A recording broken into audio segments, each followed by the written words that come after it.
What if I told you that everything you're desperately trying to hold on to right now is the exact reason you can't find peace?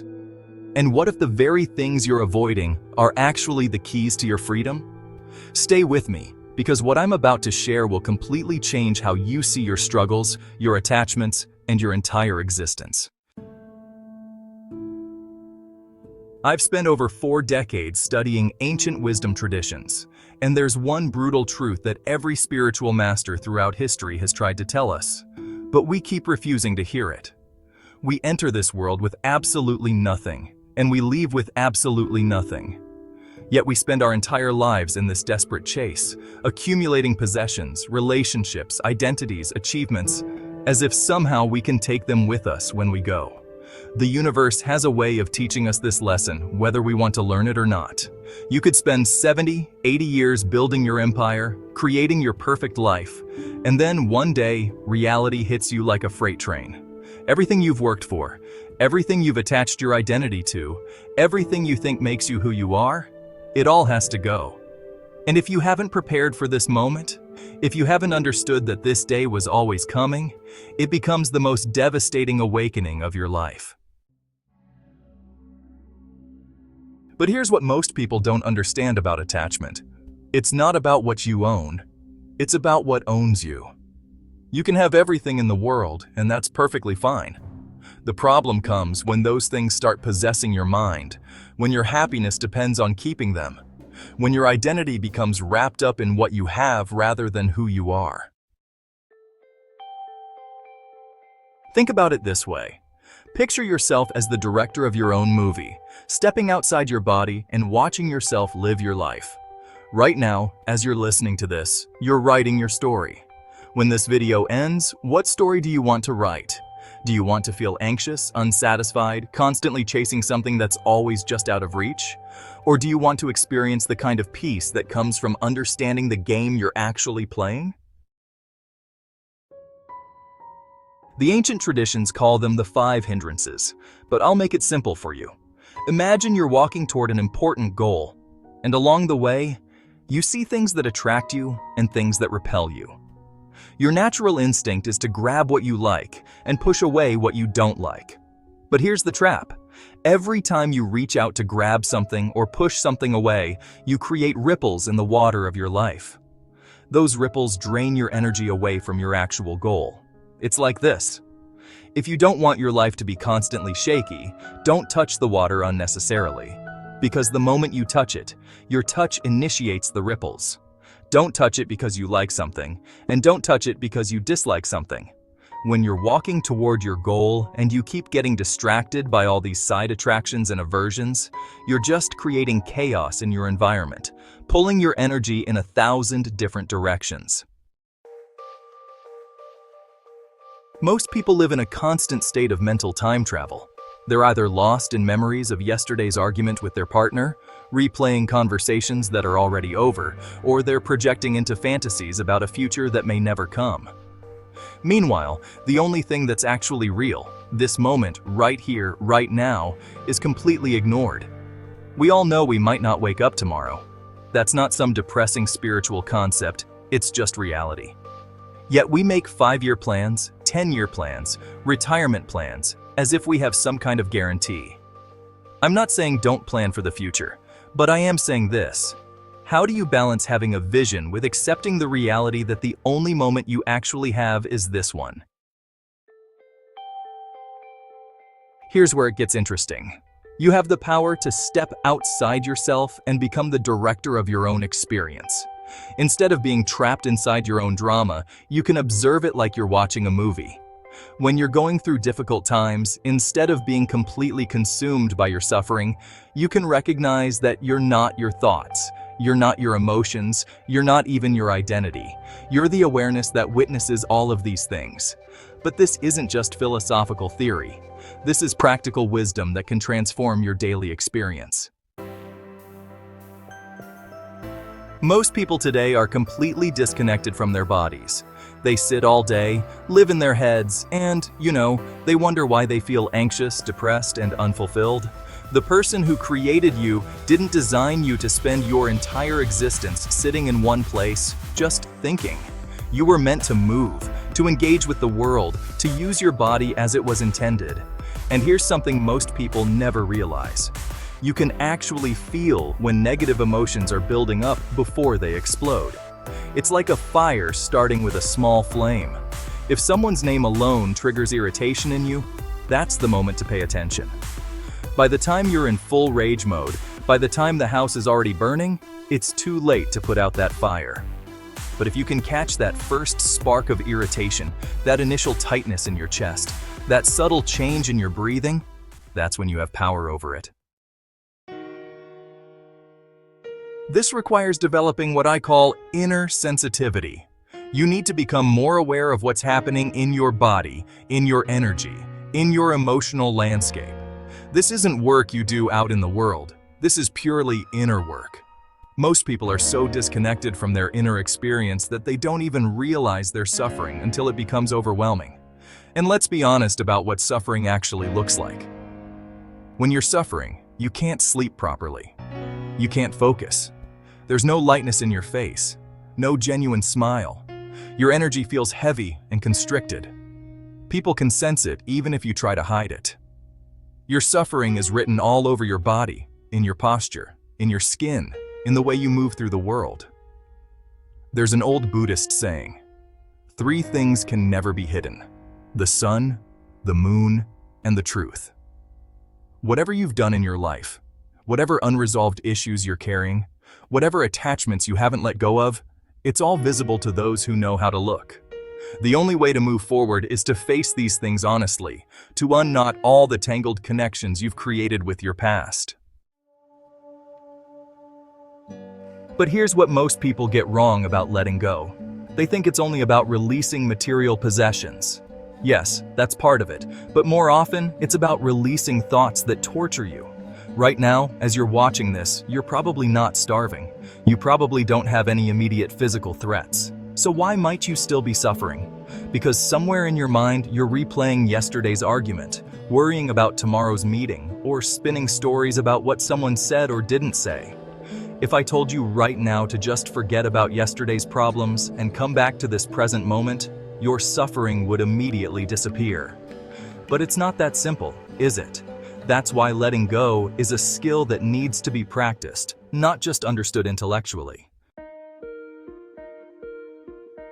After 41 years of studying different wisdom traditions, I've come to understand why every spiritual teacher eventually points to the same truth. With your thoughts, you create your world. This isn't New Age wishful thinking. This is the ultimate reality. Your mind has power beyond anything physical, beyond any external circumstance. The most important thing you can do in this lifetime is understand what consciousness actually is. And here's something that might surprise you. The challenges don't get easier as you grow spiritually. They get more subtle, but more demanding.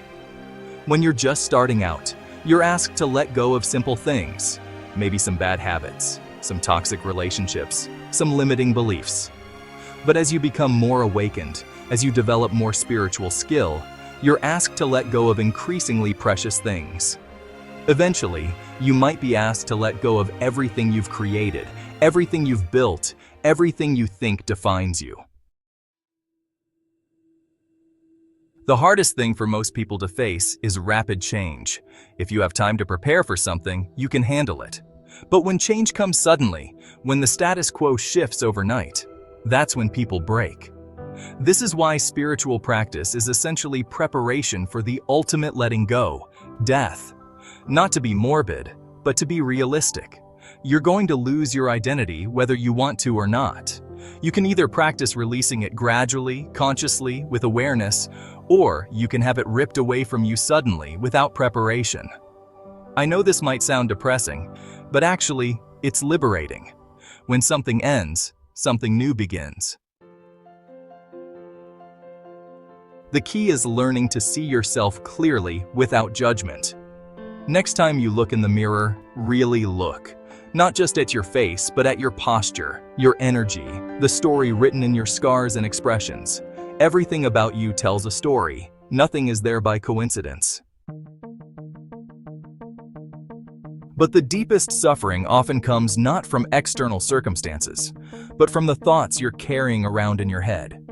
You could be sitting in complete physical comfort right now, but mentally replaying some conflict from yesterday, some worry about tomorrow, some story about why your life isn't working out the way you planned. And that mental activity creates real suffering, even though the thing you're thinking about isn't actually happening right now. The solution isn't to stop thinking entirely. That's impossible. The solution is to learn the difference between useful thinking and mental torture. Instead of living in your head all the time, learn to feel life directly. This is where practices like martial arts, meditation, or any form of mindful movement become invaluable. They teach you to experience life through your senses, through your body, through direct awareness rather than through the constant commentary of your mind. When you start to become simple, everything becomes simple. Your thoughts become clearer. Your emotions become more manageable. The way you see yourself shifts from "I am looking at myself" to "looking at myself is happening." You start to realize that observation isn't something you do. Observation simply happens through you. But let me be very clear about something. This path isn't for everyone. The Shaolin way, the way of facing your fears directly, of using challenges as opportunities for growth, of preparing for the ultimate letting go, not everyone is ready for this. And that's okay. I'm not here to convince anyone of anything. I'm just sharing what I've learned from decades of practice and observation. In martial arts, we learn that pain is just information. When something hurts, it's not necessarily a signal to stop. It's often just showing you where your current limits are. And because we understand this principle in physical training, we can apply it to mental and emotional challenges as well. When suffering arises, instead of running from it, instead of trying to distract ourselves or numb ourselves, we can face it directly. We can use it as fuel for growth. The enemy isn't out there. The enemy is your own resistance to what is. If you're not strong enough to face your fears right now, that's fine. But then make it your mission to become strong enough. Spend your life developing the courage and the capacity to meet whatever comes without being destroyed by it. And here's the ultimate paradox. The more you prepare for loss, the more you can actually enjoy what you have. The more willing you are to let go, the more present you can be with what's here right now. It's not about becoming detached in a cold, uncaring way. It's about loving so fully that you're not desperately clinging, not trying to make permanent what is naturally temporary. This is why every wisdom tradition eventually comes back to the same instruction. Start practicing. Whether it's meditation, martial arts, yoga, or any other discipline that brings you into direct contact with your experience, the important thing is that you begin. Start developing the sensitivity to feel what's happening in your body before your emotions explode. Start learning to observe your thoughts without being completely controlled by them. Start practicing the art of being present to what is, rather than lost in stories about what was or what might be. The universe is going to teach you these lessons one way or another. You can learn them consciously, with awareness, as part of your spiritual development, or you can have them forced on you by circumstances beyond your control.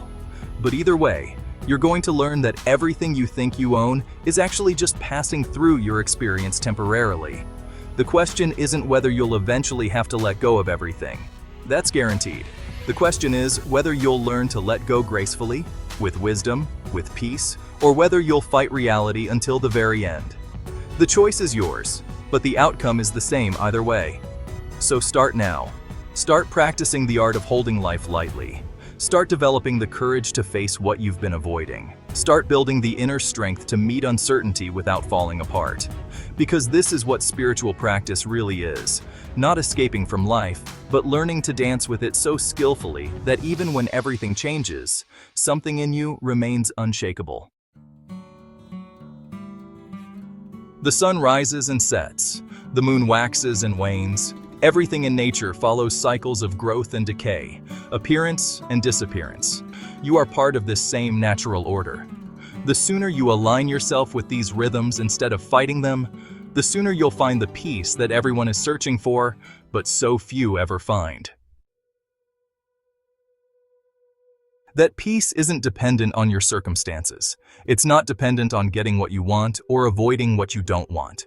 It comes from understanding your true nature, which is the awareness that witnesses all experiences but is never diminished by any of them. This is what the ancient masters were pointing to. This is what your own deepest experience will eventually reveal to you. The only question is whether you're ready to stop fighting long enough to see it.